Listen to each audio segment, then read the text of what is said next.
So guys, ito yung order ko na 16 pieces na talaga namang napakaganda. Isang set yan guys. Napakamura niyan, nasa yellow basket. Ilalagay ko yung kanyang link kung saan ko siya na-order. Kakatapos ko nga lang pala ngayon maligo dahil nga ako'y gutom na. Naisipan ko magpabili ulit ng manok. Favorite ko kasi talaga ang tinola guys. Sawang-sawa na ako sa mga dinuguan, mga minudo. Kaya nagpabili ako ng manok para magtitinola ulit ako ngayon. Ako ngayon sadya nang nangangatal na ako'y naligo na para ako'y magluto na dito. Siyempre, ito ang favorite kong paglutuan, ang Red Chef guys. Umorder na ako at napakaganda nito, 16 pieces. May sandok na din siyang kasama. Pink yung kulay na in-order ko. Hindi naman siya babaihan guys. Napakaganda ng sandok niya sa murang halaga guys. Nalimutan ko ang presyo, 2,000 plus yata. Basta i-check nyo na lang sa yellow basket, ilalagay ko kung saan ko in-order siya. 16 pieces, may sandok na siyang kasama. Goma siya. CNC, pang non-stick talaga siyang mga kawali. Takip. Tingnan nyo kung gaano kaganda yung takip. May patungan pa siya para hindi masunog yung ating mga pagpapatungan. 3 pieces siya. Kagandahan sa kanya, meron pa siyang takip pang serving. Pang serving sa lamesa, pang serve guys. Maganda, may takip.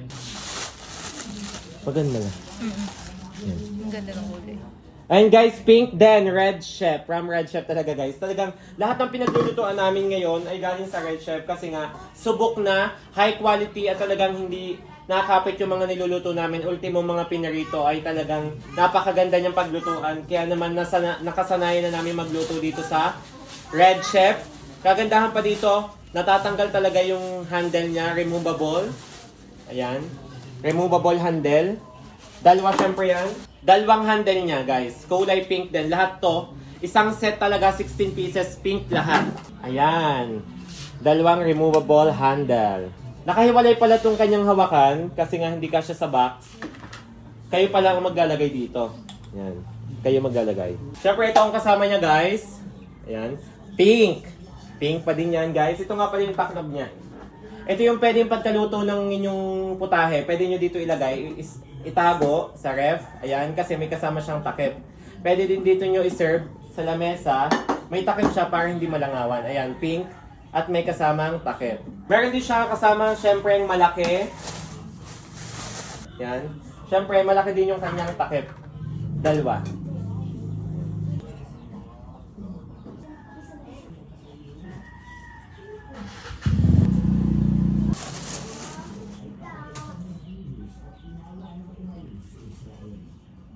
So guys, ito yung order ko na 16 pieces na talaga namang napakaganda. Isang set yan guys.